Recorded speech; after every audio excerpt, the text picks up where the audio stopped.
Hello friends, आप सभी का स्वागत है हमारे यूट्यूब चैनल न्यू इंडिया विवेक न्योल पर।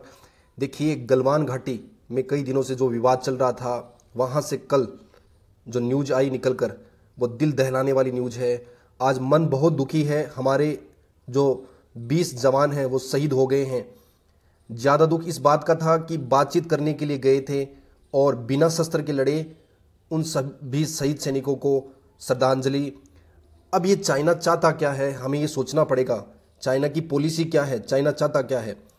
चाइना देखिए, भारत ही नहीं, भारत का पड़ोसी देश पाकिस्तान है, श्रीलंका है, उसके बाद नेपाल, अभी वर्तमान में छोटा सा देश नेपाल भी भारत को आंख दिखाने लग गया है, उसको भी चाइना का समर्थन है। इसके साथ साथ और जो चीन सागर है, दक्षिण चीन सागर है, उसके साथ हिंद महासागर, अब जो ये हिंद महासागर वाला क्षेत्र है वहाँ पे भी चाइना अपना हाथ आधिपत्य जमा रहा है। चाइना अपने क्षेत्र का विस्तार करने की प्रवृत्ति रखता आया है हमेशा ही। चाइना ने तिब्बत पर कब्जा कर लिया और पूरा विश्व देखता रह गया। तो चाइना अब चाहता है कि धीरे धीरे करके दूसरे क्षेत्रों को भी अपने अधिकार में ले लिया जाए। भारत में चाइना ने अरुणाचल प्रदेश के बहुत सारे हिस्सों को अपने मैप में दिखाया। उसके बाद सिक्किम में भारत के साथ उन्होंने विवाद किया। उसके बाद लद्दाख के भी कुछ क्षेत्रों को पिछले कुछ सालों में उन्होंने अपने अधिकार में ले लिया है।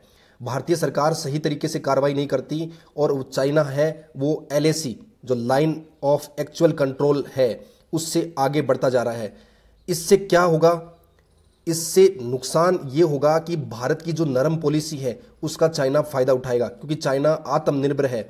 चाइना है वो इकोनॉमिक रूप से आत्मनिर्भर हो चुका है, जबकि भारत में ऐसा नहीं है। भारत को अभी बहुत काम करना है इस क्षेत्र में।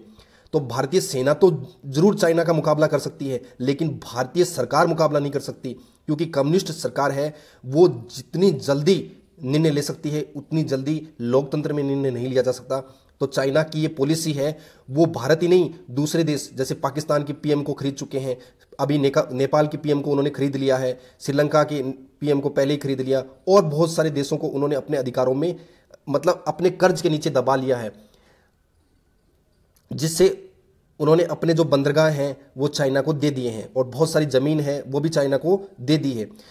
अब यदि यही पॉलिसी भारत यदि नरम रुख भारत चाइना के खिलाफ नरम रुख क्यों अपना रहा है? देखिए, इंडिया अपने दिल से भारत को अपने दिल से खौफ निकालना होगा कि चाइना इंडिया पर आक्रमण कर देगा। ये खौफ भारत के मन में अभी भी है कि चाइना है वो भारत पर आक्रमण कर देगा। चाइना भारत पर आक्रमण नहीं करेगा। वर्तमान समय में चाइना इंडिया पर आक्रमण नहीं कर सकता। वह सिर्फ पड़ोसियों को डराने की कोशिश करता है, ठीक है, और पड़ोसी डर जाएंगे तो फिर उन पे छोटी कार्रवाई करके उनका थोड़ा जमीन का टुकड़ा हड़प लेगा और किसी देश को झुकाने की कोशिश करता है, और जो देश उसके सामने झुक जाता है उसको दबाने की कोशिश करता है। चाइना आर्थिक रूप से सुपर पावर है, सुपर पावर नहीं है इंडिया। ये आपको मानना पड़ेगा, हम सभी भारतीयों को मानना पड़ेगा कि भारत आर्थिक रूप से सुपर पावर नहीं है, जबकि चाइना आर्थिक रूप से सुपर पावर है। भारत को बड़े कदम उठाने पड़ेंगे। भारत क्या कर सकता है कि चाइना के साथ जो ये युद्ध, बार बार छोटे युद्ध, ऐसी स्थितियां आती हैं तो उनको दूर कर सके।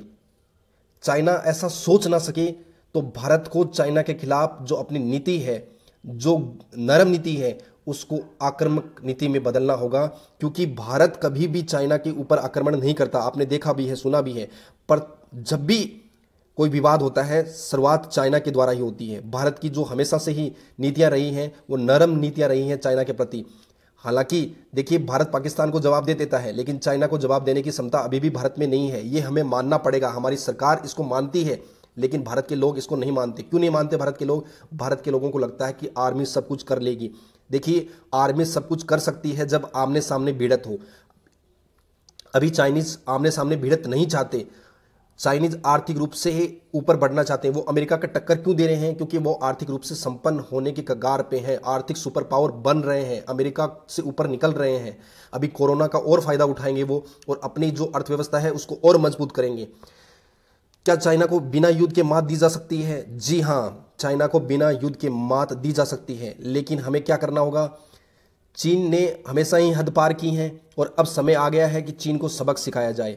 हमें चीन की उत्पादों का बहिष्कार करना होगा। जितने भी चाइना के प्रोडक्ट हैं या जितने भी सॉफ्टवेयर हैं, हमें उनका बहिष्कार करना होगा और हमें चाइना का पूर्ण रूप से बहिष्कार करना होगा, दिखावे के लिए नहीं, पूर्ण रूप से बहिष्कार करना होगा। यदि हम देखिए बात करें तो हम भारत वाले चाइना से मात्र 3% ही सामान है वो आयात करते हैं भारत से, मतलब भारत है वो चाइना को 3% ही निर्यात करता है अपनी टोटल इकोनॉमी का।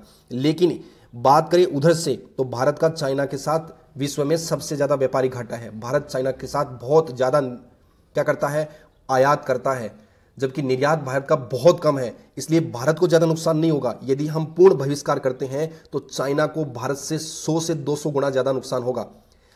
भारत को आत्मविश्वास के साथ आत्मनिर्भरता की तरफ बढ़ना होगा। भारत के जो युवा हैं उनको स्किल डेवलपमेंट सिखाना होगा, जिससे हमारे यहाँ सामान बनाया जा सके।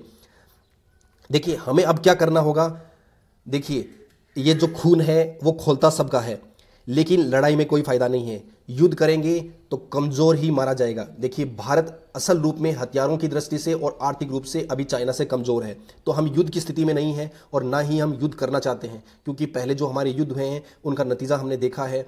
हमारी अर्थव्यवस्था बहुत नुकसान पहुंचता है उससे हमारी अर्थव्यवस्था को। इसलिए युद्ध की स्थिति में नहीं है और ना ही हमें युद्ध करना है। देखिए शास्त्री जी ने जब 1962 और 1965 की लड़ाई हुई थी तब जनता से आह्वान किया था कि आप एक वक्त का खाना छोड़ दीजिए जिससे अन्न की किल्लत ना हो, और पूरे देश ने एक होकर एक वक्त की रोटी है वो खानी छोड़ दी थी। औरतों ने अपने गहने सैनिकों की हिफाजत के लिए दे दी थी, मतलब सैनिकों को कुछ मदद मिल सके इसलिए अपने गहने औरतों ने बेच दिए थे।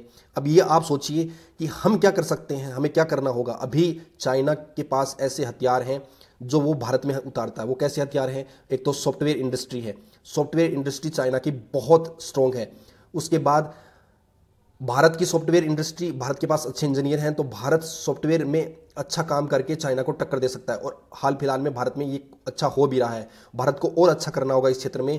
जो युवा हैं उनको गवर्नमेंट प्रोत्साहन दे और आगे बढ़ने के लिए कुछ लोन वगैरह दे या ऐसी प्रोसेस करे जिससे उन्हें नियम सरल बनाए, जिससे उन्हें फायदा हो और भारत में ये सॉफ्टवेयर इंडस्ट्री और फल फूल सके। उसके बाद और ऐसे सामान हैं जो हम चाइना से मंगाते हैं, उन्हें हमें पूर्ण रूप से बहिष्कार करना होगा। यदि हमें लड़ना है चाइना से और चाइना को मात देनी है, हमारे ये जो सैनिक शहीद हुए हैं उनका बदला लेना है, तो हमें ऐसा काम करना होगा। पूरे देश को एकजुट होना होगा, नहीं तो ये लड़ाई सिर्फ नाम मात्र की रह जाएगी कागजों पर। देखिए सरकार बहिष्कार नहीं कर सकती, सरकार की कुछ पॉलिसी होती हैं जो सरकार को पालन करनी होती हैं। तो सरकार एक तरफा निर्णय नहीं ले सकती कि हम चाइना का सामान एक झटके में बंद कर देंगे। सरकार ऐसा बिल्कुल नहीं कर सकती। ये हम सोचते हैं कि सरकार क्यों नहीं कर देती, सरकार इतना बड़ा निर्णय एक साथ नहीं ले सकती। ये लोग निर्णय लेंगे। यदि पूरी जनता एक साथ मिलकर काम करेगी और सामान का बहिष्कार करेगी चाइनीज सामान का, तो फिर धीरे धीरे चाइनीज सामान भारत में बिकना बंद हो जाएगा और चाइना बैकफुट पर चला जाएगा।